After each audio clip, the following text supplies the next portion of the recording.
On s'en parle, présenté par Michael Enaf. Exact. Et donc, c'est quoi ton background à toi, Michael? En fait, si tu veux, mon background, de base, Ouais. de base. Acteur? Non, pas acteur. Avant, Animateur radio? Non, je travaillais dans la restauration avec mes parents. OK. Parce qu'ils avaient plusieurs restaurants en France, etc. Ok, et tout. ok. Donc, du coup, j'ai grandi dans ce milieu-là. Mais après, c'est moi-même, j'ai voulu faire les cours Florent. Donc, c'est le cours de théâtre et tout à Paris. Donc, je suis monté à Paris. J'ai fait là-bas pendant 2 ans. Très bien. J'ai joué dans le théâtre. Et après, pour me faire connaître, je suis allé dans la télé-réalité. De la télé-réalité, je me suis fait repérer par une télé-réalité québécoise. Je suis venu Ok. ici faire Occupation Double Grèce. OK, trop bien. Et à partir de là, après, je me suis dit, ok, je m'installe ici. Le Québec, c'est pas mal. Puis c'est avec tes talents d'acteur que tu fais croire à Eva que t'es son ami depuis quelque temps, c'est ça? Exactement, c'est ça, n'est c'est pas ça. Et là, mon c'est bon. Et avec cette belle phrase, on va dire bienvenue à tout le monde. Bonjour pour ce tout le monde. 13e épisode de On s'en parle. Je l'adore. Ah oui. Je l'adore déjà. Eva, qu'est-ce que tu as à dire sur cette punchline magnifique? Merci Eva. That's it. On s'est compris dessus. Bien sûr. Désolé, ça, mais en tout cas, j'adore. Je pense que Flo, tu n'es pas là. Je pense qu'il y a quelqu'un qui pourrait te remplacer, Flo. Monkey, très chaud, Monkey. Très, très chaud, Monkey. C'est mon Tu n'as pas passé. le temps, hein, faut que tu le saches. Je sais, Monkey, on va parler parce que tu as un agenda de ministre. Hein. Tu reviens du Mexique, tu es ici pour quelques temps. Exactement. Ben moi en fait, depuis que j'ai 19 ans, Ok. je vis mes hivers en tournée internationale. Donc je regroupe toutes mes opportunités internationales durant l'hiver. Ok. C'était un peu un rêve d'enfant d'adolescent quand on est adolescent. On fait du skateboard, on fait du rollerblade. Et ceux qui arrivent à percer dans le monde des sports extrêmes, c'est ceux qui allaient passer leurs hivers en Californie ou à Miami Exactement. et qui pratiquaient leur discipline pendant 12 mois. Donc moi, en tant que graffeur, j'avais aussi besoin du beau temps pour pratiquer mon muralisme et ainsi de suite. Exactement. Et donc très tôt, c'était une forme de succès de pouvoir émigrer durant l'hiver pour aller continuer à pratiquer son art. Et donc depuis que j'ai 19 ans, c'est ce que je fais. Donc je cumule toutes mes opportunités entre octobre et avril. Et là, octobre est arrivé. Donc là, je suis allé faire 2 semaines en France, 1 mois au Mexique. En France, t'étais où en France? J'étais à Paris Ah, t'es resté simplement. vraiment en Ouais, c'est capitale. ça. Ok. J'ai fait une chanson avec des mentors à moi, les gars de X-Men. Je sais pas si vous connaissez le groupe X-Men Ça me dit quelque qui ont fait Retour aux Pyramides, Ma Cité va craquer. Oui, Ma Cité Ils va- étaient sur Time Bomb, tout ça. Et donc, c'est des gens qui m'ont beaucoup inspiré au niveau du flow. C'est C'était toi des qui les as Français. contactés? C'est moi qui les ai contactés il y a déjà un peu plus d'1 an. Et on est déjà rendu à 3 morceaux ensemble. Et donc là, je suis allé tourner avec eux et ainsi de suite. Il y a eu un clip? Qui est pas sorti encore, mais on a tourné le premier clip en Ok, effet. d'accord. Tu vas en avoir d'autres avec eux? Il y a 3 chansons en tout, mais pour l'instant, il y a un premier clip. Ok. On verra pour les autres chansons s'ils seront clippés. Et donc, je suis allé 2 semaines en France. Après, je suis allé faire 1 mois au Mexique. Je viens tout juste de revenir il y a 3 jours. Je lance mon nouvel album durant les 2 semaines Qui que je va suis là, sortir qui sort le 24 octobre, le 24 octobre, ne manquez pas 24 ça. octobre. 24 octobre 2022, le nouveau album de Monkey. qui s'appelle L'Effet Papillon. Waouh! Et puis, tout de suite après, 2 jours plus tard, je quitte pour ma tournée d'1 mois en Colombie. Et après la Colombie, c'est tout l'hiver. C'est 1 mois et demi au Sénégal, 1 mois et demi en Ouganda, 2 semaines au Rwanda, 2 semaines en Tanzanie. Magnifique. Puis là, on est autour du mois de mars. Et puis là, je reviens recommencer Pour le printemps, en fin à de compte. rétablir mon printemps. Et sur ces exactement. belles paroles, pour revenir à toi avant, bonjour W. Yes, salut. Comment tu te sens?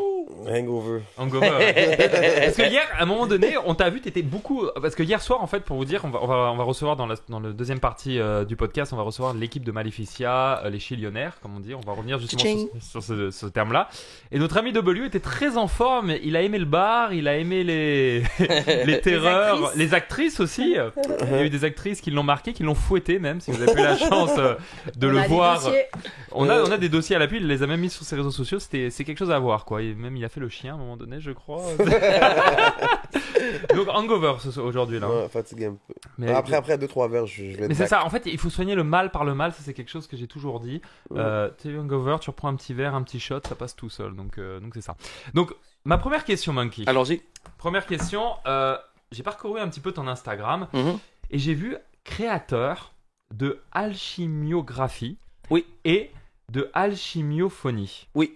Qu'est-ce que c'est? C'est la première fois que j'entendais Mais en fait, ces mots. moi, j'ai eu, depuis que je suis jeune, je suis quand même public par Ok. mes associations, mes collaborations. Mhm. Et pendant longtemps, j'étais le directeur du muralisme sur la rive sud de Montréal. Donc, Longueuil, Brossard, Saint-Hubert et ainsi de suite. Ok. Et à un moment donné, l'opposition au parti qui m'engageait ont sorti une une genre de controverse, que j'étais anarchiste, anti-policier. Ils avaient associé des trucs sur un site internet. Ils m'avaient mis en association avec un t-shirt Fuck la police qui était vendu sur le même site internet.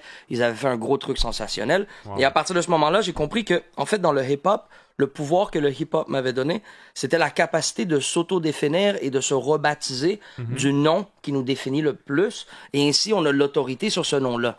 Et donc, pour moi, plutôt que d'appeler mon mouvement le graffiti, qui pouvait être utilisé à tort et à travers contre moi, je l'ai rebaptisé l'alchimiographie, qui est le concept ou le processus alchimique par l'art visuel. Wow. Et donc, pour moi, ce serait un synonyme du graffiti aussi. Exact. L'idée de prendre un dessous de pont rempli de craquettes, le repeindre, qu'il y ait des gens d'outre-mer qui viennent prendre des photos, les publier, ça devient des musées à ciel ouvert. Donc on prend un élément de plomb et on le fait redevenir avec un magnétisme suprême. Je considère que le street art, l'art urbain, le graffiti est le mouvement d'art contemporain qui a été le plus influent dans les 20 dernières années. Et donc, pour moi, je l'ai appelé l'alchimiographie parce que je trouvais que le terme post-graffiti était un peu prétentieux parce que le graffiti n'est pas terminé. Je continue à faire aussi du graffiti, mais pour moi, l'alchimiographie était plus proche de ce que je produis spirituellement pendant que je fais du graffiti. Deux questions. La première question, est-ce que tu connais justement un artiste français, Richard Orlansky, qui a fait justement une saison où la saison, ça s'appelle Sur les murs, où en fait il fait le tour du monde et justement il va rencontrer des gens qui font des arts murales parce que lui-même est un artiste, il fait des créations, etc. Il est connu justement pour ses statuettes d'animaux qui vont à travers le monde à toutes les stars, les gorilles, etc. et tout.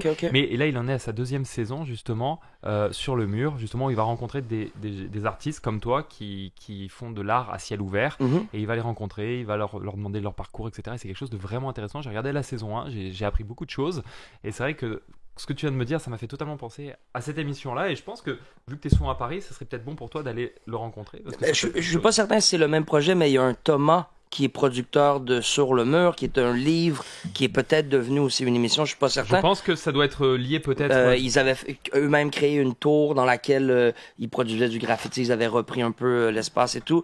Je dirais que moi, toute ma vie, j'ai eu la chance d'avoir une abondance d'opportunités sans cogner à aucune porte. Et ça a même été un peu ma spiritualité et ma philosophie de dire, je vais tellement faire de bruit, je vais tellement faire parler de moi, je vais tellement être unique et différent que je vais réussir à attirer ce que j'ai besoin sans moi aller cogner à la porte. Donc, et tu crois justement à ça, à l'énergie. Si tu penses positif, tu penses que le positif va venir à toi. 100%, mais je crois que c'est ce qui est en haut et aussi en bas, mais ce qui veut dire que ce qui est dans l'esprit doit être aussi dans le physique. Donc, ce à quoi je rêve, je dois aussi travailler mon rêve. Et donc, ce n'est pas que la prière qui apporte les choses, c'est la prière et l'alignement de nos vies en relation à cette prière-là, à cette vision-là, à cette méditation-là. Avant que je perde ma question, parce que c'était ma première question, c'était par rapport à ça, justement. La deuxième question, tu parlais de post-graffiti.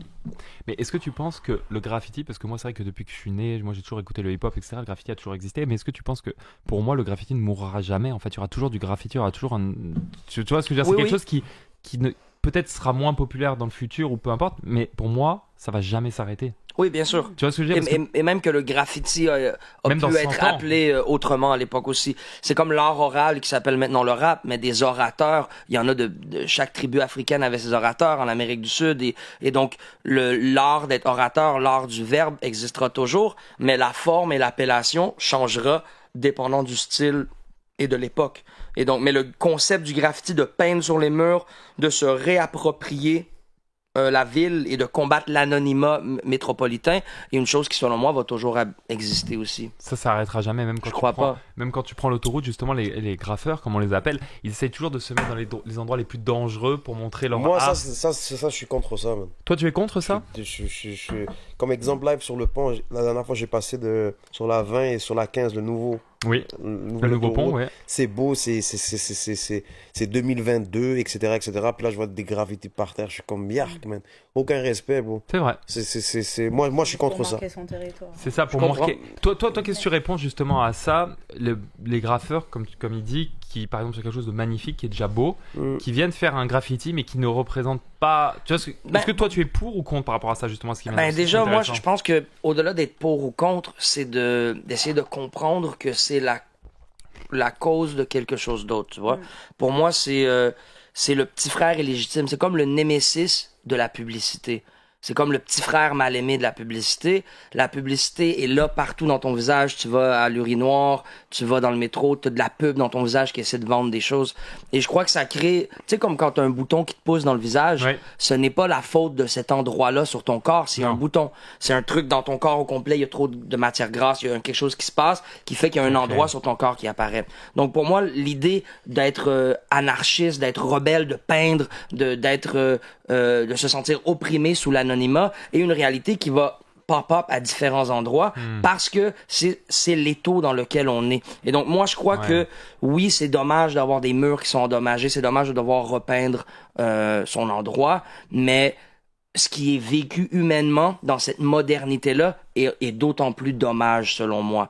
Donc, pour moi, c'est comme un exutoire à un truc plus profond qui est existant socialement. Et donc, je veux pas seulement juger le résultat final, mais j'aimerais qu'on puisse aborder aussi ce qui fait en sorte que des gens sentent le besoin et la nécessité d'aller écrire leur nom partout aussi. Ça vient d'un truc existentiel mais aussi. Souvent, ces gens-là, ils restent anonymes. Ils veulent marquer leur nom de partout, mais ils restent anonymes. Tu vois, oui, ils veulent pas se faire attraper. En fait, c'est comme un ordre secret où tu as besoin d'être initié, en fait. Donc, c'est un truc, c'est comme un truc de hacker, I guess, ou un truc de peut-être de pirate, Anonymous, un truc de pirate. Tu demeures, le pirate, il veut pas que sa vraie identité soit connue, mais s'il arrive à voler le butin du bateau anglais qui est en train de rentrer à la maison, il va être heureux de le faire quand même. Et donc, moi, je vois ça un peu comme un némésis et un côté anti-système et anti-institutionnalisé. Et je te dirais que je suis aussi victime de ça, dans l'idée où je dois avoir une soixantaine de murales qui ont été vandalisées dans les derniers 7-8 ans. Wow. Et donc moi-même, mais je refuse de parler contre ce mouvement-là parce que pour moi, c'est un tout qui vient ensemble et qui fait partie du même besoin existentiel d'exister. Vas-y, Eva. Monkey, moi je te connais, mais pour les gens qui te connaissent pas, est-ce que tu peux peut-être justement bien préciser exactement ce que tu fais? Parce que je sais que tu as plusieurs chapeaux, médiums, plusieurs tu as chapeaux. plusieurs médiums, tu es à la fois artiste, rappeur, tu es worldwide, tout ça. T'es tout, t'es graffeur, t'es muraliste. Donc moi je connais ton combat avec justement c'est l'art entre le graphe et les murales, d'où le fait qu'il y a aussi une guerre des clans, mais ça nous c'est plus à l'interne qu'on sait ça, mais peut-être que les gens qui t'écoutent voudraient avoir un peu plus de détails, tu vois. 100%. Moi je fais de l'art visuel. Je considère que je parle français, anglais, espagnol, mais je considère que ma langue première est l'art visuel. Je prenais un crayon et des couleurs avant même de savoir prononcer les mots et je communiquais des trucs avec ma mère. Donc, et j'ai toujours dessiné. Dès que j'ai pu écrire et lire, je me suis mis à écrire. Donc, à la base, je créais mes scénarios, mes bandes dessinées, mes dialogues. Donc, il y avait déjà de la poésie, de la composition, de storytelling dans tout ça. Moi, j'ai une petite sœur à moi qui a été adoptée, une orpheline haïtienne. Donc, j'ai pu voir le racisme de manière immédiate très, très tôt dans ma vie. Donc, très tôt, pour moi, il y avait un débalancement et une injustice sociale qui était très forte.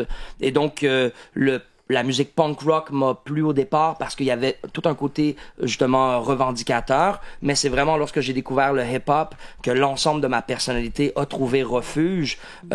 Mes dessins normaux sont devenus des graffitis, mes poèmes, mes dialogues de bande dessinée sont devenus le rap.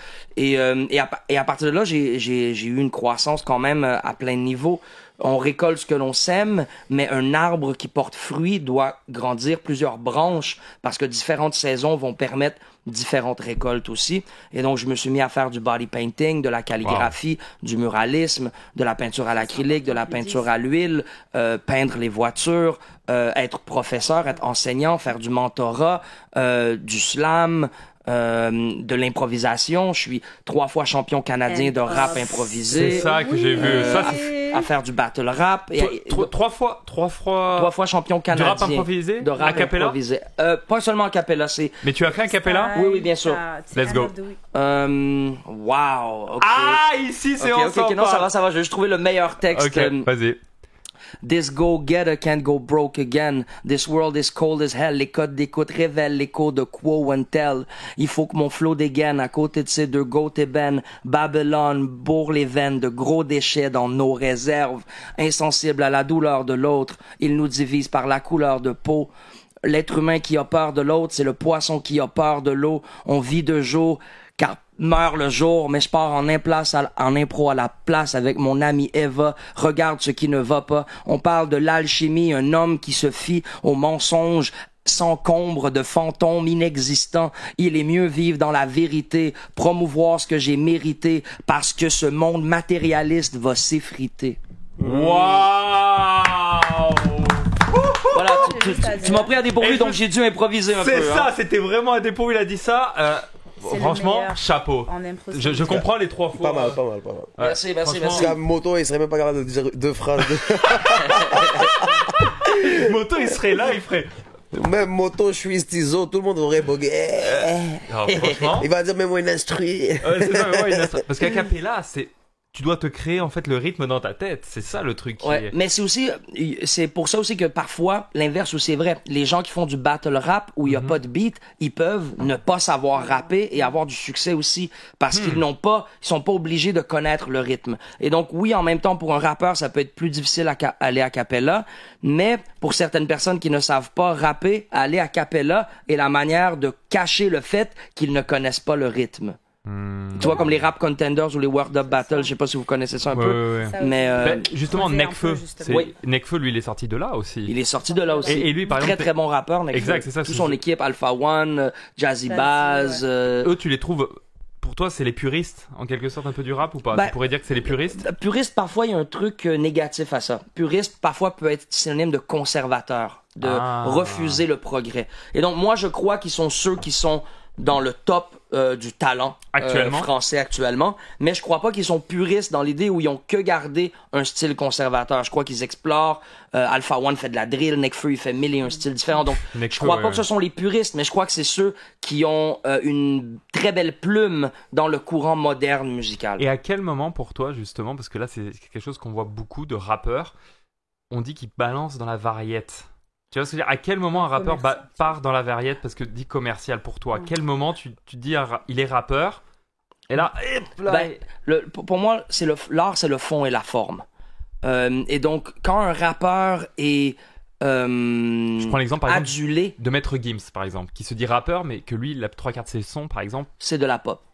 Ben, c'est correct aussi, c'est bon la pop. Moi, j'aime la pop. La pop, maintenant, est rendue hautement influencée par le rap. Depuis 15 ans, la pop, c'est Drake. Drake, c'est ça notre pop. Maintenant, c'est Rihanna. Ouais, c'est des trucs qui sont très musique urbaine, diaspora africaine et ainsi de suite. Donc, moi, ça me va la pop. J'ai pas de problème avec ça, mais c'est que moi, je suis un être de substance. Pour moi, pour faire une œuvre d'art, au-delà de danser et d'être dans sa voiture et de bumper de la musique, une œuvre, c'est plus un truc de fond et de forme. Et donc, même si la forme elle est belle, si la substance est absente, c'est comme manger du popcorn, tu sais, c'est de l'air, il y a pas quelque chose qui te nourrit et qui te satisfait. Et donc pour moi, quelqu'un comme Kendrick Lamar est beaucoup plus proche ou de J. Cole, où en plus d'avoir une forme unique et impressionnante, ils ont un fond qui est touchant et qui est plein d'empathie et de compassion et de vision et d'avant-gardisme. Et moi, c'est plus dans ce type d'art là, pas seulement musical, mais aussi au niveau de la peinture. Les graffeurs, les muralistes qui me plaisent le plus, c'est ceux qui ont quelque chose à dire, c'est ceux qui ont une histoire de vie racontée, qui est touchante et qui nous permet de toucher à certaines vérités plus universelles. Ah, ça c'est vrai ça je suis d'accord avec ça. Tu avais une demi-sœur haïtienne, tu as parlé d'injustice, de racisme, etc. Là les élections viennent de passer. Qu'est-ce que tu penses du fait que les Québécois ont revoté Legault, parce que Legault a eu quand même assez dur par rapport aux immigrés, même ses ministres, etc. Je veux avoir ton avis par rapport à ça. Ben, moi je crois que depuis 15 ans toutes les nations dans le monde sont en train de se radicaliser. La faute à quoi? Je crois que c'est un programme. Je crois que on rentre dans l'époque où il y a le plus de migration humaine que jamais eu dans le monde. Beaucoup de pays vont perdre ressources, vont s'assécher. Et donc, les pays qui sont au courant de ça et qui ont, eux, le confort à la maison, en créant une xénophobie locale, permettent à ralentir le flot d'immigration, ou du moins à le contrôler. Une nation comme le Canada, qui ne produit pas beaucoup de bébés, se doit d'avoir un certain nombre d'immigrations, un certain flot pour permettre de balancer tout ça, mais ils vont quand même, malgré tout, fermer la porte et être très sélectifs à quel genre d'être humain ils vont laisser rentrer. Et donc, moi, je crois que la xénophobie globale, qui est en train d'avoir lieu au Brésil, en France, aux États-Unis, au Canada, en Italie, avec la nouvelle justement qui vient d'être réélue là actuellement. Tout ça pour moi fait partie d'un plan global. Un plan global, pas nécessairement un plan unifié et stratégisé, mais je crois que tout le monde, comme les pays, se comparent l'un à l'autre et ainsi de suite. Et moi, je crois que c'est ça qui se passe. Les gens choisissent une approche raciste à comment ils vont gérer la nouvelle mode de vie humaine qui est à notre porte, avec le manque de ressources, avec la surpopulation ou la soi-disant surpopulation. Je crois que la surpopulation est théorique présentement. On est d'accord. Je crois pas que c'est la vérité. Je crois qu'elle sert un agenda aussi. Et donc là, on va tous être au chômage. Les robots nous remplacent. L'humain, la société est en train de changer. Et donc, je crois que socialement, ça fait peur aux gens. Et la peur, c'est payant. Les gens peuvent capitaliser sur la peur. Donc, il y a certains partis politiques, comme celui de Legault, qui vont titiller dans l'incompréhension des gens et se trouver le scapegoat, le coupable parfait. Et puis, on le sait très bien, c'est facile quand le coupable est absent ou est censuré ou a pas de voix pour parler. D'ailleurs, c'est toujours la meilleure manière de gérer les choses. Dis-moi si je me trompe, mais si tu regardes par exemple Legault, si tu fais l'analyse de Legault, il a été élu dans les régions. Je veux pas dire que les régions sont moins cultivées que les gens de la ville, que Montréal, je dis absolument pas ça, mais Montréal... Non, mais moi, je vais le dire. Okay. Si toi, tu veux pas le dire, ne le dis pas. Mais moi, je vais dire que il y a un grand pourcentage de gens qui sont à la campagne, qui n'ont pas de relation directe avec des musulmans, des noirs, des latinos, des coréens et ainsi de suite. Et donc, toute leur relation au monde est basée sur les médias qui sont la plus grande propagande de la xénophobie. Exactement. Et donc, ils sont plus victimes de cette programmation nationale-là. Et donc, oui, de ne pas avoir de référence sur le terrain fait en sorte qu'ils sont plus naïfs à ce qu'on veut leur faire croire et à la division humaine. Et donc, naturellement, ils vont croire que Legault a fait une belle job pendant le COVID. Ils vont croire qu'on est en danger des immigrants. Ils vont croire que l'islam est à notre porte pour nous envahir. Ouais. Ils vont, et donc, plus qu'ils sont dans l'ignorance ou dans l'absence de connaissance du sujet, le plus qu'ils sont manipulables sur ce sujet-là. Et donc, je crois que oui, en région, ils sont plus manipulables parce qu'ils n'ont pas accès au multiculturalisme comme nous, on a accès ici à Montréal. Et aussi, nous, ici, on a fait une grosse campagne pendant les élections, que ce soit W, nous, ici, on a dit les jeunes allaient voter. Mais malgré ça, malgré ce que d'autres personnes aussi ont fait, on a l'impression que les jeunes aussi se détachent de la politique. Ça pour moi, c'est la même problématique de pourquoi nos générations font du graffiti. C'est un truc qui va ensemble. Pour moi, c'est la même chose. Mais pourquoi? Pour moi, c'est un mal de vivre. C'est une autodestruction, c'est un suicide, c'est un refus d'obéir.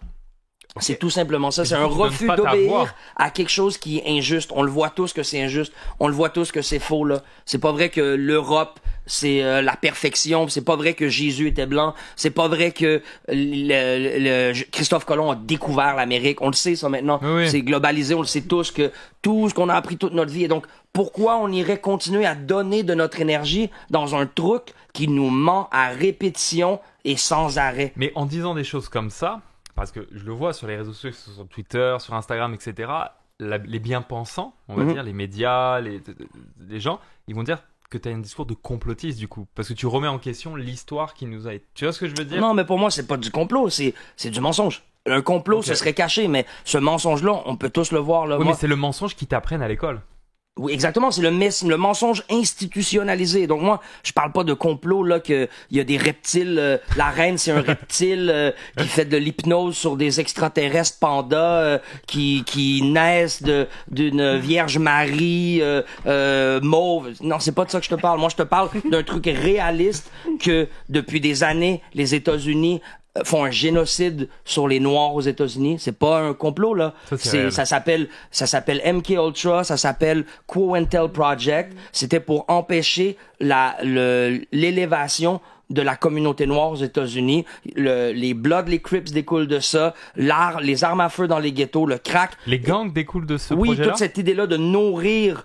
Et tout ça, c'est un truc qui découle du pain et des jeux. C'est de la capacité de remettre les gens contre eux pour que les injustices qu'ils vivent, ils se les fassent assumer de un à l'autre. Et là, je parle pas de tu peux Wikipédia, Quo and Tell Project, c'est pas un complot, là, c'est littéralement le FBI et le CIA qui créent de la torture sociale sur certaines démographies de son peuple. Wow. Si ça existait dans les années 80, tu vas me dire qu'en 2020, c'est fini, là, ils ont arrêté, c'est fini ces choses-là. Mais du coup, ils continuent. Jusqu'à ce jour, il y a des programmes qui sont là pour voir comment c'est le mieux de gérer les populations humaines. Et comme l'être humain est une merde addicte au pouvoir, c'est vrai. Et à l'argent. Peu importe qui va se retrouver en pouvoir, il va être tenté à la corruption, à prendre pour lui, à diminuer l'autre, à tout faire pour créer une frontière pour que lui demeure supérieur. Et donc, moi, je parle pas de complot, les grands trucs, tout ça qui nous ont été donnés. Je parle de littéralement, si on analyse ce qui est déjà devant nous, pas ce qui est caché, ce qui est déjà devant nous, si on l'analyse, il y a des tonnes de mensonges. Et donc, qu'est-ce que tu penses du COVID, par exemple? Ça, ouais. Ben, moi, je pense que le COVID avait plusieurs fonctions. Je crois qu'on entre dans l'ère de la 4e révolution technologique et que bientôt on va tous être fichés. C'est c'est très important d'être fichier virtuellement et que tout l'argent va être virtuel. Attends, c'est-à-dire qu'il y aura plus d'argent. Tu penses que dans le futur, il y aura plus d'argent? Oui, puis même que même que là on s'entend que lorsqu'une nation prend pouvoir il devient une superpuissance du monde, son influence sur le monde augmente. Donc pendant plusieurs années, les gens se sont mis à devenir américanisés. Exact. Les Américains avaient tellement de pouvoir culturel que tout était très américanisé. Maintenant qu'on vit la hausse de la Chine, qui est propriétaire de plein de territoires en Afrique, plein de territoires en Amérique. Ah oui. Mais en fait, il faudrait remonter plus loin. Mais il y a l'IMF, qui est le International Monetary Fund, était le groupe qui créait les banques, qui donnait l'argent aux banques, qui permettait aux banques d'exister. Il y a 6 pays qui sont sortis de l'IMF il y a quelques décennies et qui ont créé une nouvelle banque. Ça s'appelle BRICSA. B pour Brésil, R pour Russie, I pour Inde, C pour Chine, SA pour South Africa. Ces pays-là, ils ont enlevé leur argent de l'Europe et de l'Amérique et ils ont reparti leur propre banque. Et depuis 30 ans, la guerre que l'on voit, la guerre froide, c'est ces deux groupes banquiers-là qui se battent pour posséder la planète. Et donc, présentement, certains pays sont encore d'alliance française, comme le Sénégal. D'autres pays, comme l'Ouganda, sont d'alliance chinoise. Okay. Et donc, tu as différents pays d'Afrique qui vont demander des visas aux Canadiens parce que ils sont en alliance avec les pays ennemis des deux fronts, tu vois. Et donc, oui, bien sûr, même que la Chine, il y a certaines gens qui parlent de China-da, que la Chine possède beaucoup d'infrastructures au Canada. Anyway, tout ça pour dire que l'influence de la Chine augmente et la manière que la Chine fonctionne avec ses êtres humains, c'est la manière qu'ils vont essayer de petit à petit faire implanter sur les endroits où ils ont une influence. Et donc la Chine, eux, sont déjà sur la note sociale. Donc tu as une note qui est associée à ton nom de 5 étoiles, comme sur Uber, là. Les avis, c'est ce qu'on parlait justement la dernière fois. On disait qu'il y avait un crédit social qui était en Chine, mais ça, c'est vraiment appliqué? Oui, il y a des gens... Si tu fais un journaliste qui écrit sur la dictature chinoise se retrouve à 0 étoile, il ne peut plus louer, il ne peut plus déplacer, il ne peut plus rentrer dans un magasin, il doit vivre chez ses parents puis que ses parents fassent ses achats à sa place. Et donc il te faut mettons plus de 3 étoiles pour pouvoir un visa de sortir du pays. C'est-à-dire que si t'es en dessous de 3 étoiles, tu peux pas voyager. Là ça c'est un exemple, je sais pas exactement c'est combien d'étoiles, mais c'est une réalité que tu as besoin d'avoir un certain crédit pour avoir certains privilèges sociaux comme celui de voyager, comme celui d'acheter. Et tu penses dans tout ça, j'ai pas eu ma réponse. Qu'est-ce que tu penses du Covid? Ben moi, oui, c'est vrai. Je crois que Est-ce que t'es vacciné, toi? Wow. Attention. En fait, c'est un truc sur ma santé, mon résultat de santé que j'aime mieux pas dévoiler parce que si je dis que je suis non vacciné, ça peut influencer ma capacité de me déplacer ou d'être accepté dans certaines communautés. Donc... Et si je dis que je suis vacciné, ça peut influencer ma capacité de parler contre le vaccin. Donc, et moi, je suis pas nécessairement contre le vaccin, je suis contre l'absence de choix. Je suis contre l'imposition du vaccin. Je suis contre la passe vaccinale.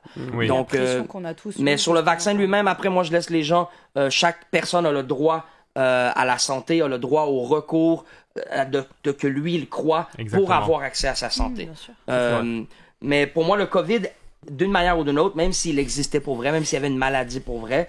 il était amplifié? Je crois qu'il servait à autre chose aussi. Il servait pas pour cacher quelque chose d'autre, justement, qui va... On le saura bien, mais il servait du moins à nous aider à faire un premier pas vers la révolution technologique. Que tu parlais justement, où il va y avoir ce crédit social, parce que mine de rien, on a tous été fichés. Et même qu'on m'a dit que là, en Chine, ils ont de l'argent qui périme. Et donc, ils reçoivent de l'argent virtuel que tu dois le dépenser en 1 an pour éviter que les gens accumulent des richesses et changent de classe sociale. Donc là, ça, c'est différentes choses comme ça qui... Ça veut dire que c'est de l'argent qu'ils cumulent, qu'ils doivent dépenser avant la fin de l'année, sinon il est perdu. C'est comme une carte cadeau. C'est comme une carte cadeau. C'est comme une carte cadeau. C'est comme des œufs. Tu te fais donner une douzaine d'œufs, tu dois les manger avant qu'ils soient périmés. Donc, tu peux pas accumuler, tu dois dépenser ton argent. Et donc, c'est différentes techniques comme ça. Après, moi... Tu sais, on est rendu dans un truc qui est très expert. Moi, je suis un observateur de tout ça, mais je suis pas un expert d'aucune de ces thématiques-là. J'ai mon intuition, j'ai mes yeux, je regarde. Mais tu après as ta propre opinion et tu invites tout le monde justement à faire son propre opinion. J'ai pas la science infuse sur ce sujet-là. Mais c'est intéressant justement que tu balances des opinions comme ça parce que c'est des choses que les gens peut-être n'entendent pas dans les médias virtuel, c'est d'où l'idée de ce podcast justement, c'est qu'on dise des choses qui sortent en fait des médias actuels, tu vois. Donc justement ton avis est très intéressant, compte vraiment pour ça. Donc tout ça c'est mon avis, j'ai le disclaimer de dire que voilà, j'ai pas de PhD en virologie ou en rien de tout ça. C'est plus moi dans ma compréhension de comment l'être humain se déplace, comment donc, le contrôle social. Pour répondre à la question de W, c'est quelque chose qui a été monté de toutes pièces, mais bien que la maladie existait peut-être, c'est quelque chose de plus profond qui arrive par la suite. Ben, moi, je crois évidemment que c'est un cheval de Troie. Ok, donc disons-le comme ça. On je connais pas qui a construit le cheval de Troie. Je connais pas exactement ce qu'il y a à l'intérieur du cheval de Troie. On le saura dans les années. Mais je crois que les gens tombaient réellement malades. Je suis pas en train de croire que c'était un truc qui était inventé de toutes pièces. Mais je crois que oui, ça a été utilisé pour un plan que je ne connais pas encore. Mais je vois très bien que à le niveau de convaincement. Ouais, convictionnalisation. Mais qu'il y a un truc qui louche, il y a un truc. Pourquoi à tout prix là on nous pousse comme ça? Moi je crois que. Moi ce qui me fait le plus rire, c'est le monde qui dit mais pourquoi il ferait ça, le vaccin est gratuit? Comment il peut être gratuit? Si tu réfléchis vraiment. Tu le payes. Tu le payes à la fin de la journée. Là. Est-ce que vous avez entendu parler du Great Reset? Great Reset? Non. Bon, le Great Reset, c'est un... Bon, là, ils vont me dire que je suis complotiste. Hein, moi, c'est pas grave. Ça, mais bon, on lance c'est là. Sur YouTube, on le lance ici, et puis on va voir. Allez, on lance ici, puis les gens pourront, dans les commentaires, exactement. me corriger si je fais une erreur, ou ainsi de suite. Ça va leur vouloir. Le Great Reset, c'est un plan économique qui a été lancé où... c'est une théorie pour l'instant, mais pour moi, ça pourrait expliquer peut-être pourquoi les nations se comportent comme elles le font. C'est d'endetter toutes les nations, forcer la banqueroute, et une fois que tout sera détruit, proposer un communisme global où tous les êtres humains, vu qu'il y aura tellement un grand taux de chômage, vu que la technologie aura tout remplacé, c'est un peu la manière de prévoir un salaire mensuel pour tous, même ceux qui ne travaillent pas, un peu comme la PCU, de prévoir un salaire, tout le monde, que tu travailles ou pas, tu as ta PCU, puis ceux qui ont la chance d'avoir un travail font plus d'argent, mais personne n'est propriétaire de rien et tout appartient à la nation. Mais est-ce que dans ce cas-là, dis-moi si je me trompe, est-ce qu'ils essayent justement que ce soit dans le monde entier, parce qu'on voit ça déjà aux États-Unis, on commence à le voir en France, c'est en haut, on a les très riches, en bas, on a des pauvres. Et en fait, il y aura plus de classe moyenne du coup. Ben, moi, je pense que c'est ça le plan. Je pense que c'est même pas un nouveau plan. Ça a toujours été ça. L'écart entre les riches et les pauvres a toujours été. Et je crois que là, il s'accentue vu qu'il y a de plus grands moyens de contrôle social. Et mais ça risque d'être catastrophique parce que ce serait comme une sorte d'esclavage qui reviendrait dans ce cas-là s'il y a que des très riches et des très pauvres. Parce que tous là, autant qu'on est, même si on a de l'argent ou quoi que ce soit, on est classe moyenne parce qu'on n'est pas multimilliardaire encore. Tu vois ce que je veux dire? On n'est pas multimillionnaire. Donc c'est-à-dire que nous, on fait partie de cette classe moyenne qui ont de l'argent, qui pourront faire des choses, mais on n'est pas pauvre, tu vois ce que je veux dire? Donc c'est à dire que nous on est appelés à disparaître dans le futur en quelque sorte. Je sais pas, peut-être que ça, ce serait le statut qui nous garderait. Hein. Peut-être qu'il nous garderait tous dans la classe moyenne aussi. Moi, je crois, tu sais ce que je veux dire. moi, je crois de toute manière que la population va diminuer. Je crois que là, on a eu de la hausse de population. Là, Pourquoi va diminuer? Parce que je crois que la folie est tellement grande que les gens n'ont plus tant espoir à donner vie, du moins de notre côté de la planète. Les gens ne font plus d'enfants. Non. C'est comme, pourquoi j'amènerais un enfant dans ce monde de fou, tu vois? C'est vrai. C'est vrai que beaucoup de personnes disent, j'entends des C'est femmes. toi. Bah regarde. Non, c'est sûr, c'est vrai que je me pose des questions. Vas-y, dis-moi. Tu vois? Parce que Non, mais c'est vrai que je me pose des questions. Quand je vois ce qui se passe aujourd'hui, je vois aussi beaucoup de... C'était triste, mais tu sais, de mamans aussi, tu sais, genre célibataires. C'est difficile aujourd'hui déjà d'éduquer un enfant. Ouais. Alors si en plus tu as toutes les difficultés qui découlent de ce monde-là, c'est...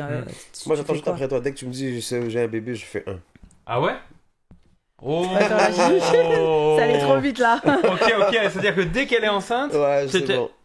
voilà le Tu me message pour trouves la. l'homme? Ouais. On l'a déjà. T'as quel âge, Flo. toi? Moi, c'est une bonne question. Vous avez quel âge, vous, les gars? Ah, là, Ah, tu me sérieux, réponds par... là. Il commence répond pas, très là. fort, très fort. Là, je viens d'avoir 40 ans, donc je rentre dans ma Ah ouais. 4e décennie. No way. Ah ouais. Tu parais jeune. Ben, C'est tant vrai. mieux, ben c'est ça. je suis- Quarantaine, le c'est cœur- nouvelle vingtaine, c'est ce qu'on dit, c'est Ouais, ça? ben moi je sais pas, mais moi je crois que les gens qui ont peur de vieillir, c'est les gens qui investissent mal le temps qu'ils ont.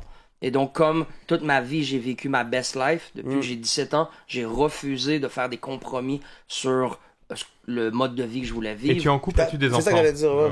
J'ai été marié pendant 4 ans. Ok. Avec une? et j'ai pas eu d'enfant avec une actrice du Mexique. Oh, Une nice. Mexicaine? Une Mexicaine du nord du Mexique.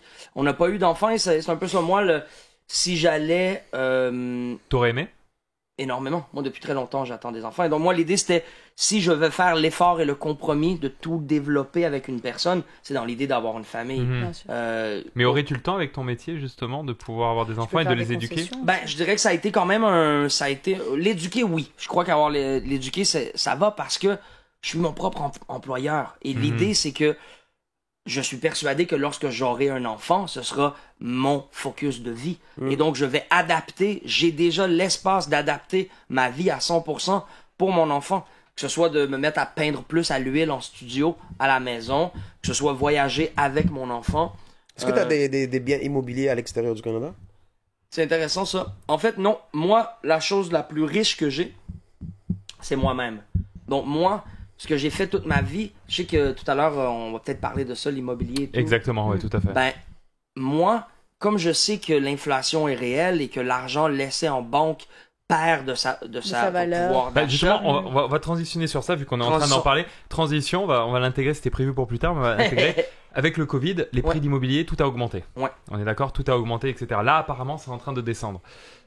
Le marché immobilier, justement, a explosé ici au Canada, même en France, hein, parce que dans tous les pays, avec Covid, ça a été ça comme ça. Ce qui fait que parce que les gens, en fait, ont voulu quitter la ville pour acheter des maisons. Du coup, ça a fait augmenter le prix des maisons. Les maisons sont devenues à des prix exorbitants, Ouais. d'accord? Ce qui fait que plus personne peut s'acheter une maison à l'heure actuelle, tu vois, il faut avoir un crédit de malade mentaux. Et comme on dit, les gens, Un justement... revenu de malade mental. Ouais, un Ouais, revenu c'est- de malade mentaux. Et les gens n'ont pas ça, parce que du coup, ils ne travaillent plus, ils touchent les aides des gouvernementales. Yep. Ce qui fait que les maisons deviennent inaccessibles pour, on va dire, les 3/4 des Québécois maintenant. Ouais. Qu'est-ce que tu en penses de ça? Ben moi, je pense que depuis très jeune, j'ai laissé tomber l'idée des richesses matérielles Ok. pour faire construire ma valeur personnelle et Et spirituelle. spirituel. Et donc pour moi, tu vois, moi maintenant, de l'heure, je travaille à 1200 $ de l'heure Actuellement? actuellement. C'est ça 1000, mon... 1200 $ de l'heure. Ça tourne autour de ça. Après, en package, ça devient différemment. Mais par exemple, une journée de travail, c'est 4000 $. Qui- Une journée de 8 heures de travail. Qui te paye ça? Embauche-moi, man. Il veut travailler et il cherche du travail là, actuellement. Là. Mais je peux te garantir, mes assistants, ils font pas ce salaire-là. hein. Ouais, c'est Ils ça. sont à combien tes assistants? Ils sont à 300 $ la journée de travail. C'est pas pire. Ben, Moi c'est je quand suis même- disponible c'est pour quand même- travailler. T'as combien de personnes justement qui Oui. travaillent pour toi? Personne de manière permanente. Ah, donc ok, c'est du par roulement. mission. projet. Je me paye quelqu'un qui fait mon PR pour un album. Pendant 2 mois, cette personne-là fait mon PR. Je me paye quelqu'un qui vient un week-end peindre avec moi à Chicoutimi pour un mural. Ok, Et donc c'est pas des jobs permanents. J'ai personne qui. Mais tu payes bien. Je paye correct. Je veux pas dire parce que en même temps. $300 de l'heure. C'est bien pour vous, bah ok. Non, par jour. Par jour. Ah, par jour. $300 par 300 jour. par jour, c'est quand même pas mal parce que Ouais, quand tu ça vois fait- la moyenne des ça postes. fait $40 de l'heure. Bah, c'est Ouais. ça. Tu commences à être dans les banques, tu commences à avoir des postes de responsabilité, tu vois. ce que je Mais veux dire. nous, en tant qu'artistes, on fait pas des 40 heures semaine. C'est On n'est ça. pas payé 40 heures semaine. Donc, payer un artiste 40 heures, $40 de l'heure, c'est pas Pas beaucoup. beaucoup. Hmm. Un tatoueur fait $125 de l'heure. Tu vois Toi, ce que je veux dire? toi, combien d'heures de travail tu as par semaine en moyenne actuellement? Payé, Moi, je travaille 3 mois par année. c'est tout. C'est tout. Ok. Moi, je travaille 3 mois par année. C'est pour ça que je fais tous mes tournées l'hiver. Moi, quand je fais une tournée à l'étranger, 99% du temps, je vais donner de l'argent à l'étranger. Je ne vais pas prendre de l'argent à l'étranger. Et donc, moi, si je vais passer un mois en Ouganda, c'est pas parce qu'il y a un hôtel qui me paye pour peindre l'hôtel. C'est parce que moi, il y a un directeur photographique que j'aime, puis que je l'engage pour faire 3 de mes nouveaux vidéos musicaux. Tu vois? Et donc, moi, ça, c'est ma mentalité. Je prends mon argent en Occident et je vais le dépenser en Amérique latine ou en Afrique. C'est très beau ça. Et donc, pendant 3 mois, je fais de l'argent bien, comme un fou, je travaille énormément. Puis après ce 3 mois-là, Profite. boum, Colombie, Mexique, Ouganda, Rwanda. Ça, c'est beau. Et je crois que c'est ça qui nourrit ma vibration, mon charisme, mon karma, mon crédit karmique, pour quand je reviens au Crédit Québec. Ouais, le crédit karmique, ça, c'est. Pour quand je reviens au Québec, c'est moi que les gens choisissent plutôt que de choisir un autre peintre qui peut-être peint aussi bien que moi, mais qui n'a pas mon histoire à moi, mon vécu, Ton mon vécu. énergie. Et toi qui as un vécu réel. Mais ma question est, t'as un enfant demain, qu'est-ce que tu vas lui léguer? Je veux dire, quel bien tu vas lui léguer si t'as pas de Ok, bien? ça c'est une autre question. Parce que ce que je vais lui léguer, c'est Dieu. Ma relation à Dieu est la chose la plus précieuse que j'ai. Ma conscience humaine, ma capacité de comprendre le monde, les cheat codes que la vie m'a révélés à travers mon parcours est la chose qui a le plus de valeur pour moi. Et c'est pour ça que Montréal, c'est moi. Montréal, c'est moi quand je vais avoir 70 ans, puis qu'ils vont me donner 12 000 $ pour faire 1 heure de conférence à l'UQAM, ben c'est ça, c'est moi Montréal. Puis ça, c'est la même chose avec mes toiles. Mes toiles qui valaient 300 $ à l'époque se vendent maintenant 4, 5, 6 000 $. Et donc, si ça continue comme ça, ces mêmes toiles-là, dans 20 ans, vont se vendre 25, 40 000 $. Tu vois ce que je veux dire? Toi, tu fais. Et donc, moi, c'est ma foi en ma relation à Dieu qui se manifeste par une valeur qui augmente dans l'industrie. Et donc, de construire une relation et un pont fort avec le monde de l'esprit fait en sorte que je ne serai jamais à bout de mes ressources et que même à 90 ans, je vais avoir l'inspiration du moment que les publicitaires ou que les propriétaires de business vont vouloir avoir à leur côté. Un peu comme Kanye West, sans prétendre que je suis Kanye West, mais Kanye West, c'est ça qui construit. C'est les Exactement. billionnaires présentement. C'est pas à Oui, mais cause lui, il de a ce des qu'il biens possède. immobiliers. Oui, il a des biens Et parce immobiliers. qu'il a même des terrains qu'il a achetés. C'est Il vrai. a fait quoi? Il a. Bon, je suis pas billionnaire encore, hein, Non, mais bon. non, mais tu vois ce que je veux dire, c'est que lui, il a quand même misé aussi sur le bien physique. Ouais. Tu vois ce que je veux dire, c'est que, ok, il a ses idées, il a ses inspirations, tout ça. Ouais. Pas de Mais tu problème. peux pas acheter bientôt au Ouganda ou quelque chose de... Ben, c'est le plan aussi, hein. Moi, j'ai ce qu'il faut pour. Mais c'est d'attendre le bon moment. Je veux aussi acheter dans un contexte où je vais être dans un endroit où je vais être. Et présentement, il n'y a pas un endroit où je veux être à 100%. Je veux être partout en Tu vas même être temps. Mais tu vas souvent, tu m'as dit au Ouganda. Ouais, Ouganda, je suis allé 8 fois pour l'instant. C'est ça. J'y vais tout le Tu temps prends une 3-4 place fois. là-bas, tu la Mexique, loues je suis allé quand t'es pas là. 21 fois. Je pourrais m'acheter un endroit au Mexique aussi. Mais je sais pas. Ce dans quoi j'ai investi présentement, c'est mes albums. Je suis rendu à 21 albums de musique. J'ai 76 tournées internationales autofinancées.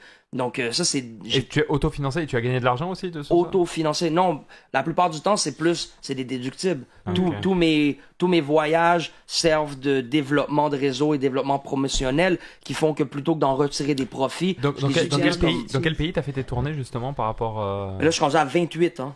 Donc, j'ai 28 pays dans lesquels j'ai des murales et des concerts. Waouh! Donc, on peut en nommer quelques-uns, mais... Vas-y, ça fait donne-en beaucoup. quelques-uns. OK, on commence par l'Amérique. Bon, évidemment, Canada, États-Unis, Cuba, Mexique, Trinidad, Haïti, Suriname, Guyane française, Pérou, Brésil, Angleterre, Luxembourg, Suisse, France, Espagne, Turquie. Maroc. Non, je suis pas allé au Maroc. Je suis pas allé en Afrique du Nord. J'ai tellement hâte d'y aller. Ah ouais. J'ai ni fait Maroc, ni Algérie, ni Tunisie. Il te ni reste rien encore de de tout la ça. place? Il reste de la place. Non, il te reste encore de la place dans ton passeport. Il reste de la place. Mais là, j'ai pris... ben là, j'ai un nouveau passeport. Dans l'ancien, il me restait plus beaucoup de place, mais bon. Et donc, ça, c'est que ça, j'ai nommé que l'Amérique et l'Europe, mais il reste encore l'Afrique, l'Asie. Mais t'as fait justement, c'est ça, la Chine? Ouais. T'as déjà été en Chine? Jamais allé en Chine. Ok. C'est un pays qui t'inspire ou pas, la Chine? Quand même. Je pense que le Japon m'inspire plus que la Chine. Ouais. Parce que la Chine, pour moi, c'est un pays qui m'a l'air un peu fermé. Avec son quand même. social, etc. Alors que le Japon, c'est les créateurs de jeux vidéo, son manga, c'est toute la jeunesse. Oui, puis tout le mythe des samouraïs, du principe, des hommes de principe, de l'honneur, de la valeur. Je me suis noté un truc. Tu t'as parlé justement de la relation à Dieu, les esprits, etc. On a eu ici justement une discussion par rapport aux esprits. Est-ce que toi, tu crois justement aux esprits? Ben, moi, je crois que dans ce monde, on aime présenter les choses dans sa négativité presque toujours. Okay. Donc, les esprits qu'on nous présente tout le temps, c'est les vampires, c'est les fantômes, c'est les maisons hantées, c'est les trucs qui font peur. Mais non, moi, je crois que nos ancêtres vivent ici et la plupart de ce qui existe dans le monde de l'esprit, tout comme dans les êtres humains, sont des choses positives. Déjà, pour aller dans l'étymologie du mot, dans le meaning de ce que ça a, l'inspiration vient du latin in spiritus, qui veut dire dans l'esprit. Donc, être inspiré, c'est être dans l'esprit, dans le bon état d'esprit, dans le bon bassin spirituel. Et donc, pour moi, le monde des esprits n'est pas un truc, je trouve ça quand même assez... réducteur et cocasse qu'on veuille en faire un truc le monde des esprits de manière tangible. Non, le monde des esprits pour moi est une dimension qui n'est pas visible mais qui influence la dimension visible. Puis qu'est-ce que tu crois après la mort, qu'est-ce qui va arriver? Moi je crois que ça c'est nous. Okay? Ça c'est notre ego, notre identité, c'est un verre puis on prend de l'eau dans l'océan de la vie. Boum. Donc là c'est la première fois que ce verre d'eau là existe. À travers la vie, tu le fais bouillir, tu le fais congeler, tout ça, il a accumulé des minéraux différents. Quand tu meurs, tu le reverses dans l'océan. Donc, après, quand une autre personne naît puis qu'un autre verre vient prendre dans l'océan, tu fais un peu partie de tout. Tu ne renaîtras jamais dans le même verre. Mais maintenant, les gouttes de qui tu es font partie de l'ensemble de l'océan. Dans le fond, un peu comme tes atomes physiquement. Le corps et tes atomes qui sont là ne réexisteront pas comme ça. Mais quand tu meurs et que tu te décomposes, tu continues à vivre. Tes atomes vont dans les plantes, dans les racines, dans les champignons, sont mangés. Et donc, plus jamais tu vas renaître avec les mêmes équations d'atomes. Mais tous les atomes qui sont en toi existent encore dans l'univers. Et donc, moi, spirituellement, je le conceptualise de la même manière. L'âme est ma partie qui vibre avec l'océan. Et lorsque je serai remis à l'océan, je n'aurai plus besoin de me rappeler du verre de plastique parce que je serai de retour à ma forme naturelle. Ouais. Donc moi, je dirais Tu crois pas en Dieu? Bien évidemment. Dieu est où dans tout ça? Dieu, c'est l'océan au complet. Et c'est même... C'est comme l'univers. Et c'est même le bassin d'eau qui fait les marées hautes et les marées basses. Dieu, selon moi, en fait, nous sommes plus grands. La somme de nous est plus grande. Non. Tout nous vaut plus que la somme de nous. Il y a quelque chose qui est ajouté lorsqu'on est tous ensemble. Lorsque tout l'âme est réunie, c'est ça pour moi la conscience divine. Et c'est pour ça que dans le monde spirituel, on parle du higher self, où que le Christ va dire « je suis Dieu, je suis fils de Dieu, je peux manifester tout ça en moi. » C'est qu'on a une porte. Quelqu'un d'autre m'a donné un exemple qui était très bien. Lorsqu'un tison de feu s'en va du feu, dans ce tison-là, il y a toutes les qualités du feu lui-même, mais il n'a pas la quantité du feu. Exact. Et donc, nous sommes divins par ce tison-là, mais nous n'aurons jamais la force divine du feu complet.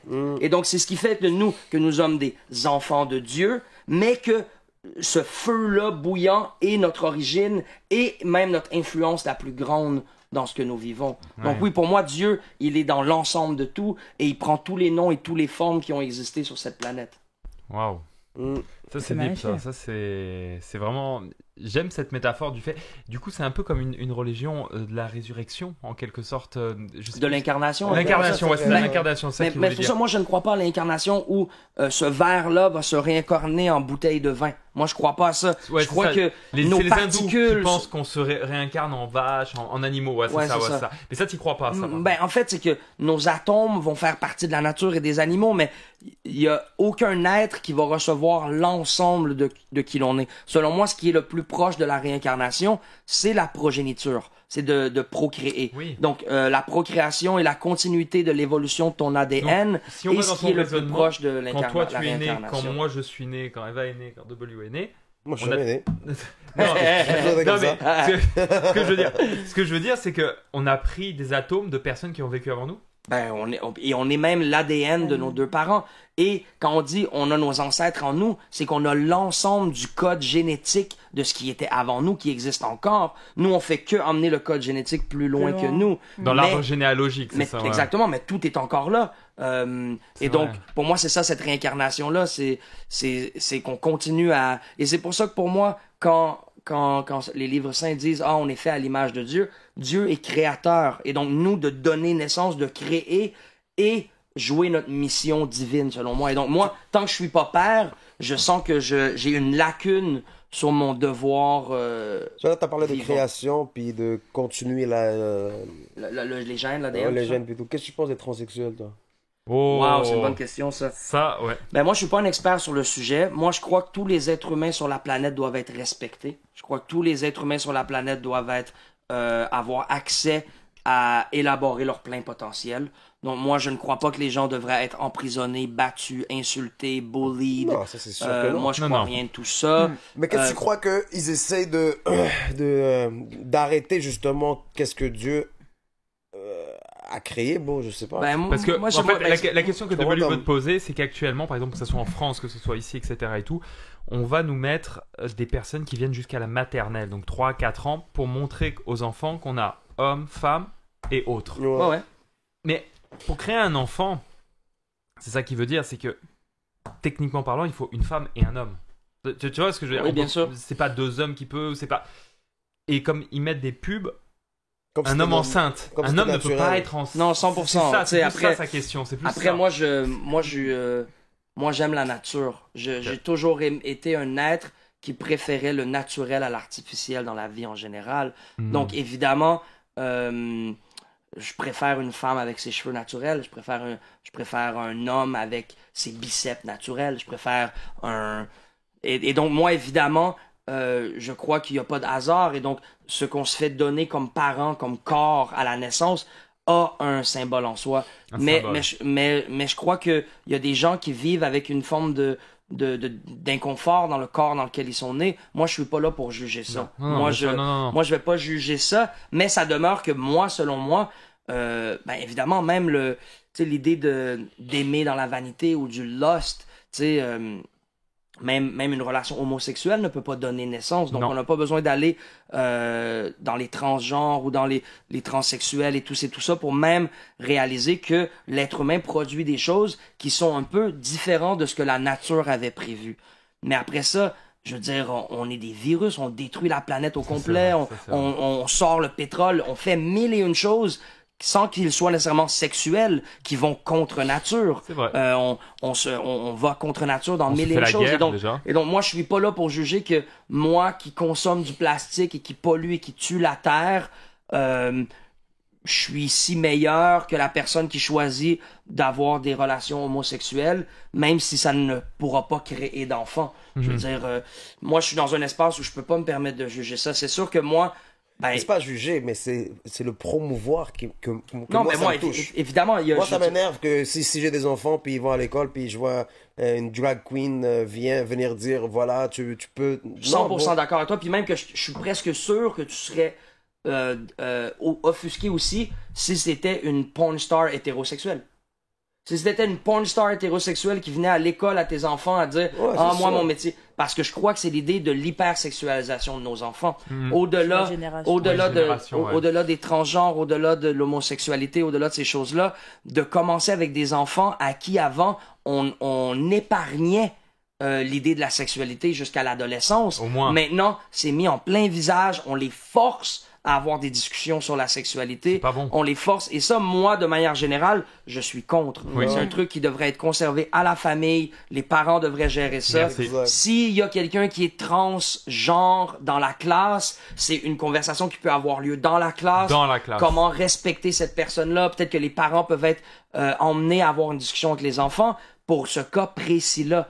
Mais tu vois, moi, mon frère, il travaille dans au secondaire. Il dit depuis les 5 dernières années, la quantité de gens qui, durant leur crise existentielle, assument qu'ils ne sont pas nés dans le bon genre, a triplé, quadruplé. Comme par hasard. Et donc, Wow. et donc d'associer leur crise existentielle adolescente à leur sexualité est devenu presque un immédiat à cause de la quantité de bombardements qu'on reçoit. Mais est-ce que justement la promotion justement qu'ils font dans les écoles, etc. et tout par rapport à ça, c'est pas justement si on a plus de transgenres, si on a plus justement de tout ça, tu fais moins d'enfants, donc tu diminues la population. Moi j'y crois. Moi j'y Ça se crois. peut aussi. Mais oui, Non, non, c'est ça aussi. mais moi Mais je oui. serais pas entré sur ça, mais Mais moi je te dis, j'ai- c'est comme ça que je le vois. Moi c'est pour diminuer la population. S'il y a plus de transgenres ou quoi. bien sûr. Après, moins d'enfants. Et ça, moi je crois que c'est pas que ce sujet-là. Je crois que nos vies sont prises en considération plusieurs décennies à l'avance. Il y a des gens qui ont accès à savoir comment le monde se développe, comment les choses se passent, et qui ont accès, ces billionnaires-là, ils ont accès à faire des influences sur le monde Bill Gates. bien en avance. Par exemple, mais tu vois, moi j'ai un film de Alejandro Jodorowsky qui a fait, qui s'appelle The Holy Mountain, qui a une image pour moi qui est très proche de comment je concevois que nos vies sont gérées. Lui, il va visiter, c'est fictif, hein, c'est une fiction, il va visiter Mars pour rencontrer le dieu de Mars, le dieu de la guerre. Ouais. Et lorsqu'il arrive, c'est une dame dans une garderie.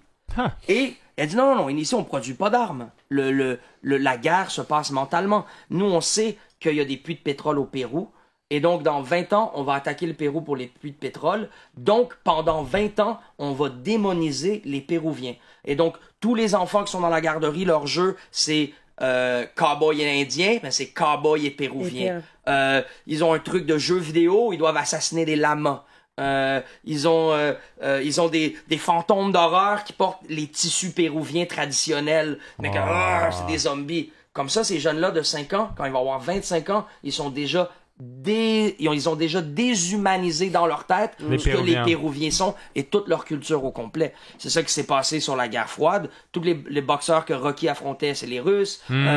Après ça, tous les ennemis, ça a été les Arabes, les terroristes, les poseurs de bombes. Et donc ça, c'est un programme mental qui fait en sorte que 20 ans plus tard, la xénophobie est implantée. Puis on se demande pourquoi. Ben oui, ça fait 20 ans qu'on dit qu'ils vont faire exploser ton école, ta petite princesse favorite.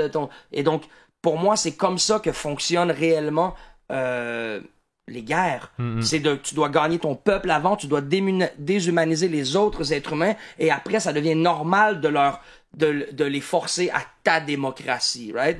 Allez leur dire, je dois aller leur apporter ma démocratie. Puis là, les gens sont comme, ben oui! Ils battent leurs femmes, ce sont des vilains! Ils coupent les mains aux voleurs! Ils ont battu Rocky! Je ne voulais pas que Rocky soit battu! Ouais, exact. Donc là, ils ont un sentiment émotionnel, d'appartenance. Et donc, ils vont se battre au profit de leur nation. Et donc... Donc pour moi, c'est dans les subtilités comme ça. En fait, en quelque sorte, la population, on est un peu des marionnettes. Et puis, ce qui est marrant, c'est que malgré toute cette lobotisation, on arrive quand même à avoir des personnes comme toi, comme nous, comme d'autres personnes qui arrivent à se sortir de ça et à ne pas penser comme la plupart des gens. Parce que une conversation comme on a là, je dis n'importe quoi. On va, mettons, au lac Saint-Jean, rien contre les gens du lac Saint-Jean, on se fait traiter de fous, genre les gens, ils nous huent dans la rue, tu vois ce que je veux dire, on se fait huer, tu vois, ils nous entendent parler comme on a parlé depuis tout à l'heure, on n'est pas les bienvenus. Mais le Christ s'est fait crucifier, hein, si on y croit, je veux dire, dans l'idée où la vérité ne plaît pas et parfois de la conscience est un fardeau. Si la raison pourquoi les gens refusent la conscience, c'est que la conscience vient avec la douleur, l'empathie et la compassion de l'autre. Et les gens souffrent tellement qu'ils n'ont pas envie de souffrir avec le sans-abri. J'ai une question pour toi. Attends, vas-y. Tu crois en quoi? T'es quelle religion, je veux dire? Moi, j'ai pas de religion. T'es athée, dans le fond? Non, je suis absolument pas athée. Moi, je suis... Dieu est mon guide. Dieu est dans tout ce que je fais. Ouais, mais quand tu pries, on va dire tu pries, tu parles à qui? Moi, je suis un hébreu israélite. Je suis pas juif. C'est différent. Le judaïsme a été créé d'une des traditions hébraïques. Et donc, le judaïsme, c'est la proclamation d'être la tribu de Juda des 12 tribus d'Israël. Donc, moi, je me connais. C'est pour ça que tu me reprendras, tu me confirmeras. Donc, il y a des rastas. qui se savent hébreux israélites. Ils ne sont pas juifs pour autant. Il y a les avant-gardistes, les adventistes, les chrétiens adventistes qui, eux, se savent israélites. Tu vois? Et d'être hébreux, les Arabes sont hébreux aussi. Ils sont hébreux ismaélites. Et donc, c'est des descendants. Oui. Comme les Falachas aussi. Oui, les Falachas aussi sont israélites. Et donc, donc le judaïsme est une des religions organisées d'être hébreu israélite. Mais selon moi, ce n'est pas le monopole de ce qu'est être hébreu israélite. Bob Marley se savait israélite aussi. Il y a plein de gens qui se savent israélites. Et il y a certains groupes qui se sont su israélites, qui se sont joints au judaïsme, comme les Falachas ou comme certains autres groupes. Je te coupe juste un peu. Et donc, moi, je dirais, je m'identifie comme un hébreu israélite, mais les hébreux israélites sont dans toutes les religions et les nations. Et d'ailleurs, pour revenir à ce qu'il dit, un truc qui a été prouvé, mais qui se dit de plus en plus avant qu'il ne se disait pas, c'est que Jésus-Christ est juif. Non. Jésus-Christ est hébreu israélite. C'est ça la différence. Ah oui? Oui. C'est ça, c'est... Okay. Et ça devient une conversation qui est quand même complexe. Parce que le judaïsme, c'est lorsque l'idée et la philosophie hébraïque a passé par le royaume européen, par la Grèce, par tout ça. Ça a été structuré à travers le Sanhedrin, à travers un peu comme le Vatican l'a fait lui-même. C'est organisé et ainsi de suite. Mais à la base, Jésus n'était pas juif lui-même. Tonton, quand t'as dit Jésus était pas blanc. Oui. Il était quoi? Waouh, c'est complexe, hein? Mais il n'était pas la vision blanche qui nous est vendue. La vision blanche qui nous est vendue, c'est un Borgia de la famille Borgia, qui est un Italien. Et donc, l'image de Jésus, le premier modèle de Jésus était un Italien, aux yeux bleus, aux cheveux blonds. Et ça, ensuite, c'est devenu le modèle que tous les autres peintres ont repris à travers l'histoire. Et donc, moi, tout ce que j'essaie de dire, c'est que ça est une image complètement fausse de Jésus. Cette image-là. Après, peut-être qu'il était pâle, mais la Bible elle-même dit qu'il avait il avait une peau couleur cuivre et les cheveux crépus. Et donc, déjà, ça nous rapproche un peu plus du fait qu'il s'il était blanc, il était basané en tout cas, parce que il était pas blanc aux yeux bleus, tu vois. Donc voilà. Donc moi, je crois que ça, c'est une des idées, justement, lorsque tu as... on parlait tout à l'heure de lorsque tu sais à l'avance ce que tu veux produire, tu peux produire une étape de propagande.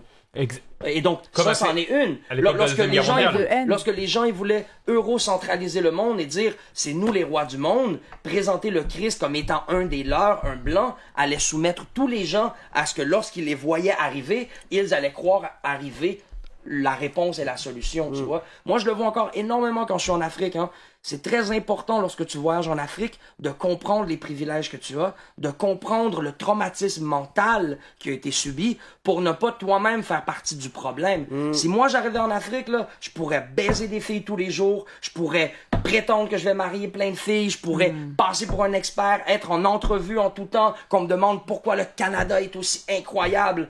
Ben ça, je serais moi-même devenu pantin du problème et du racisme institutionnalisé. Donc moi, quand je vais en Afrique, je vais leur dire, vous êtes les plus beaux. Je suis venu ici pour que vous m'appreniez des choses. Moi, il y a un poète du Kenya qui m'a dit, tous les gens qui sont attirés à venir sauver l'Afrique ne sont pas attirés à venir sauver l'Afrique. Savent qu'ils ont des possessions et des privilèges débalancés par rapport à l'Afrique et se savent endettés envers l'Afrique. Et donc, lorsqu'ils vont en Afrique, ils vont se sauver eux-mêmes de leur culpabilité d'être vivre dans un monde débalancé. Et donc, les gens qui vont sauver l'Afrique, c'est l'Afrique qui les sauve en leur redonnant un brin d'humanité en eux. Ça, c'est vrai. Bien dit. Ça, je suis c'est d'accord avec toi. des phrases de poète. Ouais, ça, c'est une phrase qu'on pourrait mettre justement ça, en citation. Là, on a parlé de pas mal de choses d'actualité. J'ai envie de savoir, pour revenir à toi personnellement, comment tu prépares un album? On revient sur tout autre sujet. Quelle est ton étape de préparation? Genre, ok, là, je veux préparer un nouvel album. Comment tu commences? Ben, en fait, moi, je travaille sur plusieurs albums en simultané constamment. Donc, j'ai pas un seul album qui a lieu. Moi, depuis peut-être une dizaine d'années, je fais un album avec un producteur. Et donc, pendant que j'ai un album boom bap jazzy qui a lieu avec un producteur parisien, j'ai un album néo-trap plus électronique avec un petit jeune producteur québécois, par exemple. Puis, quand j'arrive en Ouganda, j'ai un album dancehall avec un producteur dancehall en Ouganda qui m'attend. Wow, ok, et donc, ok. dépendant où va être mon inspiration, je vais l'écrire ou la placer sur un des beats ou une des compositions qui fit avec mon émotion. Et c'est comme ça que je vais construire mes albums. Un truc plus revendicateur, ça va fitter plus dans cet album-là, plus brut. Un truc plus sur de la poésie, ma relation, mon amour de la femme, ou peu importe. C'est un truc plus dansant, ça va fitter plus dans mon album africain. Et donc, c'est comme ça que je construis. Comme là, tu vois, là, sur 1 an et demi, j'ai 4 albums qui sortent. Et pendant que ces 4 albums-là sont en processus de sortie, j'ai 2 autres albums qui sont en écriture. Et donc, mais tu te perds pas, justement, dans tes non, au inspirations? contraire. En fait, moi, je suis un créatif t'inspires de obsessif. Je crée de manière obsessive. C'est thérapeutique pour moi. Mon amour-propre vient de là. Si je ne crée pas, je suis inutile. Littéralement, c'est une obsession. Je dois créer. Et en même temps, c'est mon emploi depuis que j'ai 17 ans. Donc, depuis que j'ai 17 ans, tout ce que j'ai à faire, c'est de créer. Et comme je suis un être travaillant et j'aime le travail et je connais le magnétisme que le travail a dans la vie de quelqu'un, je travaille de manière obsessive depuis que j'ai 17 ans. Et toi, du coup, tu es en indépendant? Toujours été. Toujours été. T'as jamais... Est-ce que des maisons t'ont approché pour signer? Plusieurs fois. Et t'as toujours refusé? Toujours refusé. Avec des grosses sommes, je présume, quand même. Avec des sommes ou des grosses promesses. Des grosses Pas promesses. nécessairement des grosses sommes, mais je me suis fait promettre que j'allais peindre pour les Olympiques ou que j'allais peindre pour des gros trucs. Puis, T'es ton propre représentant, en quelque je sorte. suis mon propre tout. T'as pas d'agent, t'as pas de... Et ça, tu es contre ça? Je suis pas tant contre. Je crois que là, c'est comme je suis devenu vieux garçon de l'industrie. Il est compliqué. Je suis un peu compliqué. Je suis C'est un un pionnier aussi. je suis un être très spirituel et cette industrie est un peu contre nature. Et donc de trouver quelqu'un qui arrive à m'avoir du succès dans une industrie qui est contre ma nature, c'est presque impensable. La manière que je veux aborder les choses, un exemple simple, quand j'imprime des albums, j'ai toujours imprimé tous mes albums sans code barre. Je refusais d'avoir un code barre sur mes albums. Et donc, si une compagnie de disques, lorsque je me suis fait offert de signer avec Naïve en France, Ah vous oui, avez je connu connais, Naïve? ouais. Donc moi, ma proposition, c'est que l'album allait devoir avoir une couverture avec le code barre et que la personne qui achetait l'album, en enlevant la couverture, enlevait le code barre. Pour moi, c'était impensable qu'une de mes peintures allait avoir un code barre dessus ou un de mes objets. Et donc après, Pas des natures. après dans l'industrie, trouver quelqu'un qui est comme « Quelle bonne idée, Monkey! » Les gens seraient comme non, il y a une formule, il y a une formule, il y a une manière de faire les choses. Si tu veux du succès, tu dois avoir ton hit R&B, tu dois faire ci, tu dois faire ça. Puis moi, toute ma vie, je me suis dit, j'ai assez de talent pour les envoyer chier.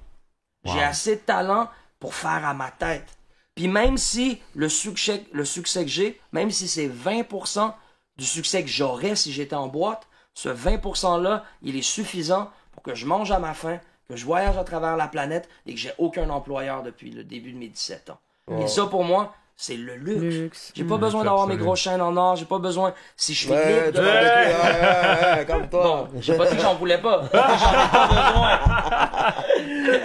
Mais d'ailleurs, justement, en parlant de chaîne, je te vois beaucoup avec ce collier. Oui, en fait, moi, Qu'est-ce qu'il représente pour toi? En fait, moi, je suis pas fan des drogues du divertissement. C'est-à-dire?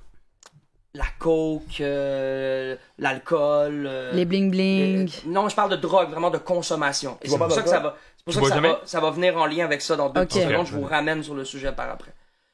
Donc moi, je suis pas un fan du rêve américain, de la consommation de la drogue dans ce sens-là. Je fume mes joints de manière quotidienne, mais pour moi, c'est un élément de prière. C'est relié à ma relation à Dieu, c'est relié à ma manière de créer, c'est relié à ma capacité à endurer la vie que j'ai choisie et le niveau de stress qui va avec la vie que j'ai choisie. Mais je crois que certaines médecines ancestrales sont les meilleures thérapies psychiatriques et psychologiques qui existent sur la planète. Donc, d'avoir un rituel bien pensé de champignons ou de paillotes ou de San Pedro ou de ayahuasca, pour moi, c'est des manières d'étudier le monde de l'esprit, de confronter mes propres démons et d'avancer dans le monde spirituel de manière consciente. Et donc, je fais le tour des continents et chaque fois que je peux rencontrer un rituel authentique qui veut m'accueillir, je fais ce rituel-là. Donc ça, c'est on allait parler, on peut même utiliser ça pour sauter au sujet qu'on avait sur les déguisements et tout ça. Et parce que... Il reste combien de temps? 5 minutes. Bon, on pourra parler de ça. Et donc, ça, c'est un collier qui m'a été offert après ma première cérémonie de ayahuasca. Je suis allé faire de l'ayahuasca au Mexique. Et eux, les communautés amérindiennes, pour eux, leurs anges gardiens et le monde des esprits est visible par la nature, est compréhensible par les qualités que certains animaux et certaines plantes vont incarner. Et donc ça, c'est comme un talisman de protection, c'est comme des anges gardiens, les 2 perroquets, le tigre.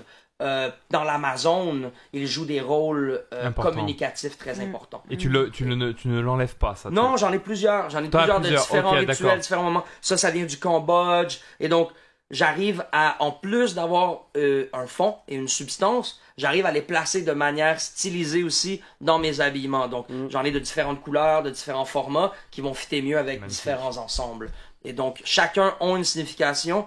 Et pour moi, c'est important, comme on en parlait avant, d'être un musée. Moi, j'aime tellement l'art que je me dois moi-même d'utiliser au plein potentiel la pancarte publicitaire que je suis, mes vêtements, refuser de porter des logos de grandes corporations, donner mon argent dans les mains d'artistes créateurs de vêtements, de designers locaux, de bijoutiers et de pièces uniques.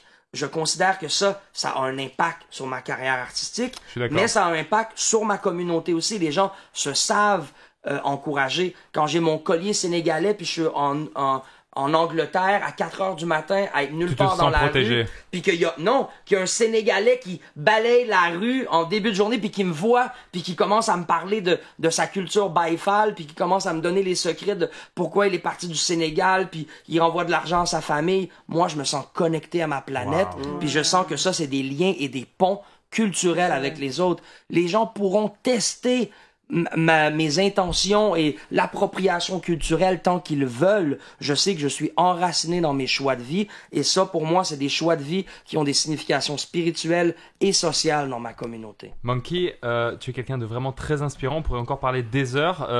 On est limité là un peu par le temps, par tout ça. Est-ce que tu pourrais rester un peu plus longtemps avec nous pour recevoir les prochains invités? Avec plaisir. Tu serais d'accord? Bah oui, avec plaisir. Bah magnifique, parce que justement, j'aimerais que tu rencontres aussi les Chillionnaires pour que tu puisses jaser. Ok, on va faire ça. Tu vas sûrement peut-être changer de place, peut-être te mettre à côté d'Eva. On va faire un truc un peu parce qu'on va être nombreux là dans ce deuxième partie de podcast. Donc tu restes avec nous. Merci à vous d'avoir suivi cet épisode numéro 13, première partie. Monkey va rester avec nous. Merci à toi, mais tu vas rester avec nous. Merci à vous. Merci beaucoup. Et on fait une pause là maintenant. Et la deuxième partie, vous allez la retrouver le jeudi. Donc voilà. Merci à vous. Ciao, ciao. Bye bye.